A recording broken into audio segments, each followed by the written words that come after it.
Matahari kian terik, tapi kabut masih saja menyelimuti Candi Ceto. Hari ini kami semua terlambat bangun.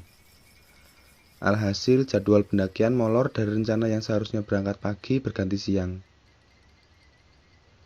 Ini semua tak akan terjadi jika semalam tidak mengadakan pesta sebelum mendaki. Waktu yang seharusnya digunakan untuk mengumpulkan energi terbuang sia-sia. Apa boleh buat? Nasi sudah menjadi bubur. Dengan mata yang masih mengantuk, akhirnya kami sepakat untuk tetap mendaki Gunung Lawu. Gunung yang terkenal karena keangkerannya. Berbagai cerita mistis santer dikabarkan oleh warga sekitar, pun para pendaki yang sering mengadakan pendakian di sini. Jalur pendakian Lawu mempunyai 3 titik, yaitu Cemoro Sewu, Cemoro Kandang, dan Candi Ceto. Entah kenapa kawan-kawan sepakat untuk mendaki melewati jalur ini, jalur Candi Ceto. Padahal, dari kabar yang beredar jika Candi Ceto mempunyai jalur yang sulit. Selain medan, jalannya yang curam pun banyak tebing yang harus dilewati. Konon katanya jalur ini adalah jalan menuju titik Pasar Setan. Meski jalur Ceto adalah jalan terpendek untuk mendaki puncak, justru memiliki medan yang berat dalam hal pendakian. Pasar Setan, wilayah di Lawu yang santer diceritakan tapi tidak ada satupun orang yang tahu letak persisnya. Dari cerita yang beredar, Pasar Setan terletak di sekitar pos 5 bila ditempuh dari jalur Cemoro Kandang. Mendengarnya saja, bulu kuduku meremang, apalagi jika benar-benar berada di dalamnya dan menyaksikan secara kasat mata seperti apa Pasar Setan itu.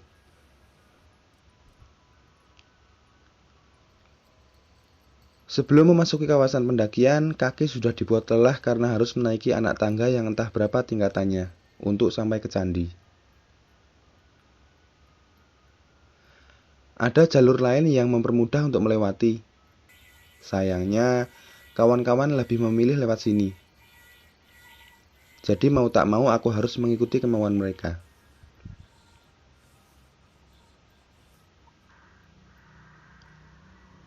Teman-temanku memang lebay. Untuk apa coba harus susah payah naik tangga tinggi seperti ini, jika ada jalur lain yang lebih mudah? Mengekspos pemandangan. Itulah alasan mereka.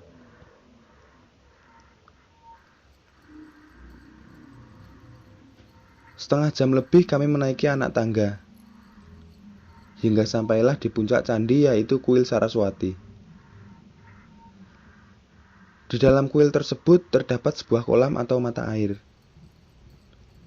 Menurut penutur si penjaga kuil, barang siapa yang membasuh wajah di sana atau membersihkan diri bakal mendapatkan rahmat atau wahyu.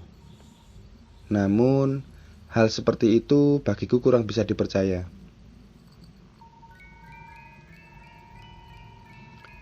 Bukannya tak percaya pada mitos, tapi entahlah, logika ini seolah menampik mitos tersebut. Ingat anak muda, jika kalian mendaki nanti, jaga sikap, baik perbuatan dan perkataan. Jangan mendaki sekitar jam 5 sore atau berjumlah ganjil. Tutur seorang lelaki tua pada kami. Dengan serentak kami pun menganggukkan kepala tanda mengerti. Sudah pukul 11 siang. Kami sepakat beristirahat sebentar untuk makan siang dan menunggu selesai waktu zuhur. Barulah meneruskan perjalanan. Angin kian berembus kencang, sementara sang surya terik memanggang. Tapi udara terasa sejuk. Kabut perlahan menghilang terbawa angin. Usai zuhur, kami melanjutkan perjalanan. Kami seolah disambut oleh burung jalak gading.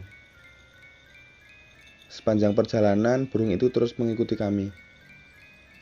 Tidak berapa lama sampailah ke pos pertama. Aku mengambil botol mineral untuk mengusir dahaga. Hawa dingin kian terasa. Nanti di pos 2 kita langsung lanjut ya ke pos 3, agar sebelum maghrib sudah sampai ke sana. Gimana menurut kalian? Tanya Fikar pada kami. Istirahat dululah Fik, aku capek nih. Imbuhku sambil menata pernapasan. Tenaga seakan terkuras habis. Padahal baru saja di pos 1. Rasa ngantuk, letih seketika menjalar tubuhku. Ini pasti efek kurang tidur semalam. Gumamku pada diri sendiri. Oke, kita istirahat sejenak di sini sebelum lanjut. Imbuhnya memberi instruksi. Aku, Eli, dan Yaya mengangguk pelan. Baru beberapa menit kami istirahat, tiba-tiba langit berubah warna. Mendung mendadak datang. Tak lama berselang, gerimis pun turun membasahi bumi.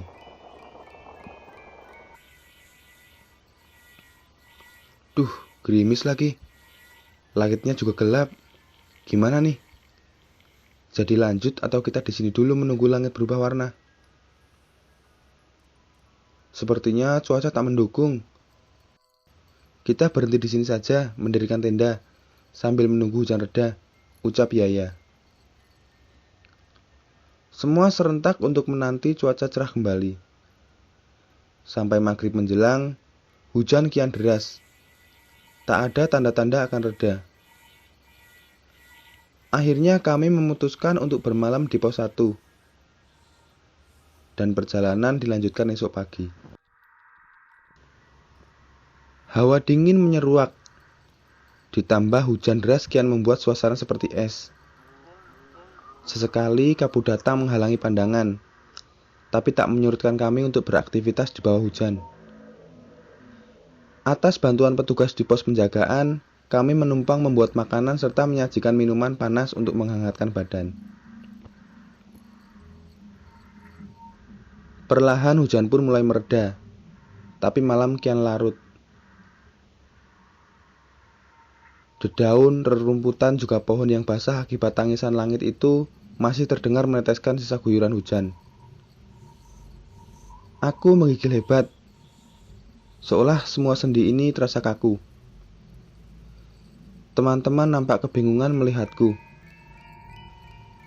Mereka mendekapku, menyelimuti badan ini dengan selimut berlapis tebal.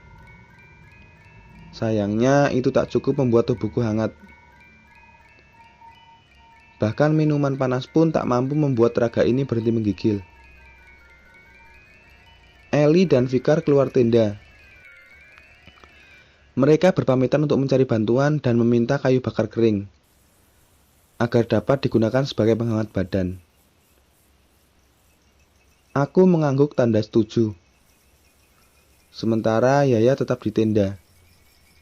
Ia bertugas untuk menjagaku. Entah mengapa tiba-tiba jantungku berdegup kencang. Perasaan was-was tiba-tiba menjalar. Yaya menatap diriku dengan tatapan aneh. Matanya tidak berkedip saat melihat diri ini. Perlahan tapi pasti ia membuka kain tebal yang menutupi tubuhku. Awalnya aku merasa tak nyaman dan canggung. Melihat bahasa mata Yaya, seolah mengatakan jika aku harus menurut padanya. Dengan rasa tak karuan dan setengah pasrah, aku diam saja saat Yaya membuka selimut di badanku. Kau percaya padaku kan, Ke? Tanyanya meyakinkan. Entah apa yang merasuki pikiranku. Tanpa bicara sepatah kata pun, kutatap matanya intens, seolah pasrah dengan keadaan yang akan terjadi.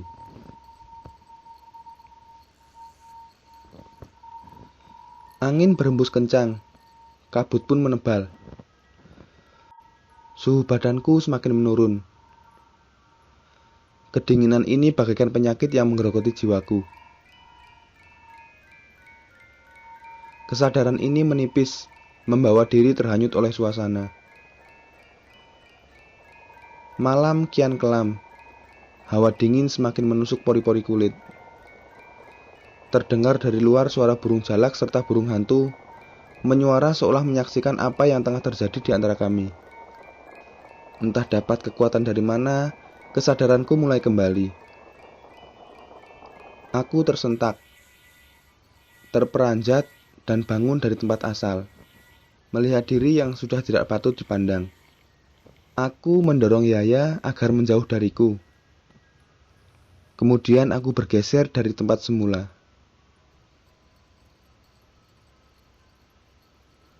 Apa yang kau lakukan padaku?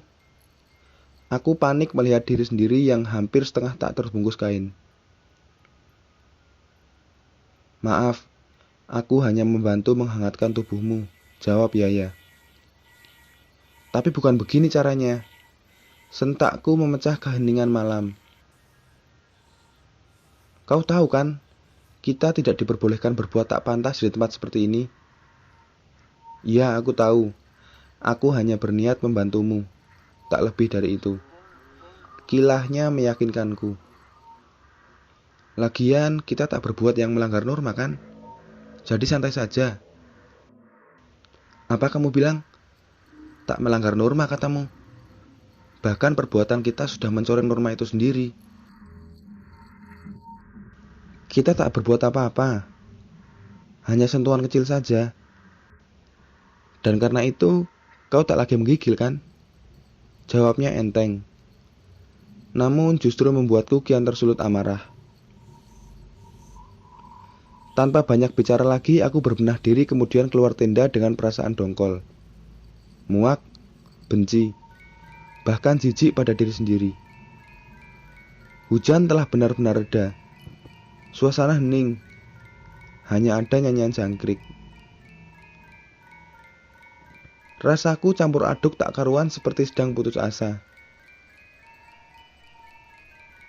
Di tengah kegalauan, akhirnya aku putuskan untuk mencari Fikar dan Eli. Tak lama aku pun bertemu mereka.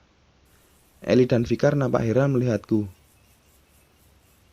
Eli dan Fikar saling melempar pandangan dan mengangkat bahu. Dari bahasa tubuh keduanya, aku mengerti. Mereka pasti bertanya-tanya dalam benak masing-masing. Aku bersikap acuh tak acuh, seakan tak peduli pada tatapan mereka. Pikiranku kacau, sangat kacau. Tutup mulut, itulah yang aku lakukan saat ini. Matahari beranjak muncul dari ufuk timur. Dengan was-was aku menelusuri bukit meneruskan perjalanan. Teringat kata-kata lelaki tua itu. Jika sudah dalam pendakian, kami harus menjaga sikap serta perbuatan. Bayangan malam itu melintas dalam pikiranku. Seakan kejadian itu menghantui nurani ini. Sekuat tenaga menampik setiap memori yang melintas di benak ini. Dengan tetap fokus dan berpikir positif. Jalanan dari pos 1 ke pos 2 dilalui sekitar 45 menit. Hari masih pagi. Tanpa istirahat, kami terus melanjutkan perjalanan hingga ke pos selanjutnya. Setelah melewati jalan yang menanjak, sampailah kita di pos 3. Aku amat takjub melihat pemandangan sekitar. Udara sejuk seolah melonggarkan paru-paru. Ditambah suasana sekeliling sungguh luar biasa. Perjalanan pun dilanjutkan. Entah kenapa aku merasa resah. Aku melihat burung jalak terus mengikuti kami seakan menjadi penunjuk arah. Ketika kami sedang berhenti, burung jalak itu ikut berhenti, walaupun agak jauh dari posisi berada. Aku menceritakan kegelisahan hatiku kepada Eli. Bukannya membuatku tenang, Eli malah menyentakku dengan sinis. Udah, jangan ngomongin yang enggak-enggak. Itu cuma perasaanmu aja. Positif thinking aja dong. Aku hanya bisa menghela napas dalam-dalam dan mengelus dada. Kenapa Eli jadi berubah begini ya? Padahal biasanya selalu ramah saat mendengar keluh kesah. Kami melanjutkan perjalanan. Kali ini medan yang dilalui lebih berat. Selain karena jalan menanjak, kami harus ekstra berhati-hati karena harus melewati tebing yang curam. Tiba-tiba kakiku menginjak sebuah batu. Keseimbangan menjadi goyah. Aku tergelincir ke bawah, tangan berpegangan pada akar. Fikar dan Yaya membantuku mengulurkan tangan mereka. Tapi naas. Saat Yaya menarikku, ia malah tergelincir ke bawah. Aku pun ikut terperosok. Aku mengerang kesakitan. Sementara Yaya masih menggelinding membentur batu besar. Ia teriak kesakitan. Aku berusaha bangun. Mata ini terbelalak. Suaraku tercekat hendak berteriak tapi tak bisa. Kulihat makhluk mengerikan berada di atas Yaya. Tubuhnya penuh dengan rambut yang menjulur, tapi tak memiliki anggota tubuh bagian bawah. Kukunya tajam dan panjang. Lidahnya menjulur keluar. Aku panik, takut sekaligus bingung tak tahu harus bagaimana. Dalam keadaan campur aduk, tiba-tiba pohon besar di dekat Yaya jatuh menimpa tubuh pemuda tersebut. Aku berteriak histeris melihat keadaan Yaya. Darah keluar dari mulutnya, dan makhluk itu menjilatinya. Tiba-tiba semua menjadi gelap. Di mana aku? Tempat apa ini? Aku sangat kaget. Aku sudah berada di keramaian. Suasana sangat ramai dengan berbagai jenis barang aneh tapi membuat perut ini mual. Bau amis serta aroma tak sedap menusuk hidung. Ditambah lalu lalang berbagai makhluk dengan bentuk dan rupa yang hancur. Tapi ada juga yang nyaris sempurna seperti manusia. Herannya lagi berbagai barang yang terpajang itu ada yang sama seperti di dunia yang aku huni. Baik makanannya pun pakaiannya. Tubuhku lemas seketika saat menyadari aku tengah berada di mana yaitu pasar setan. Terlihat dari suasana yang ramai, banyak barang-barang diperjualbelikan di sini. Tiba-tiba aku mendengar suara teriakan dari jauh. Mataku terbelalak melihat siapa yang berteriak. Ternyata itu Yaya. Pemuda itu meronta, berteriak histeris menyuruhku lari dari keramaian ini. Yaya tengah diseret paksa oleh sesosok makhluk. Tubuhnya tinggi besar. Giginya meruncing tajam dan matanya merah menyala. Makhluk itu menatapku menyeringai. Aku gemetar ketakutan. Aku berteriak kencang, tapi teriakanku seolah tak ada yang mendengar. Bahkan, lalu lalang makhluk di sekitar nampak tak acuh dengan keberadaanku. Aku terus saja memanggil-manggil nama Yaya. Tapi pemuda itu kian jauh dari tempatku. Keadaannya amat menyedihkan. Aku bingung, tapi aku tak bisa apa-apa. Aku melihat burung jalak terbang rendah. Suaranya terus menggema. Lalu aku teringat cerita seseorang sebelum ikut pendakian ini. Jika burung jalak adalah petunjuk arah. Saat aku mengikuti burung jalak itu, tiba-tiba makhluk dengan lidah menjulur itu memegang kakiku. Aku meronta mencoba melepaskan diri. Makhluk mengerikan itu terus mencengkram pergelangan kaki ini. Ia menyeretku hendak membawaku secara paksa. Setelah melakukan perlawanan sengit, akhirnya aku berhasil lolos. kemudian berlari kencang meninggalkan makhluk dan tempat terkutuk itu. Saat berlari mengikuti si jalak, tiba-tiba aku tergelincir dan aku terbangun, berteriak histeris menyebut nama Yaya. Ketika melihat sekeliling, beberapa alat medis terpasang di tubuhku. Beberapa orang berpakaian putih mendekatiku. Seorang wanita bertubuh gempal memelukku erat. Air matanya tumpah ruah. Aku bingung dengan apa yang sedang terjadi. Perlahan wanita itu melepaskan pelukannya. "Kamu sudah sadar, Nak?" "Sadar. Aku kenapa, Bu?" "Kamu koma. Sudah hampir sebulan." Aku kaget mendengar penjelasan ibu. Aku mencoba mengingat sesuatu. Terakhir kali yang teringat adalah pendakian. Ya, aku sedang mendaki saat itu. Lalu, entah, aku tak ingat kenapa sampai bisa berada di ruangan serba putih ini.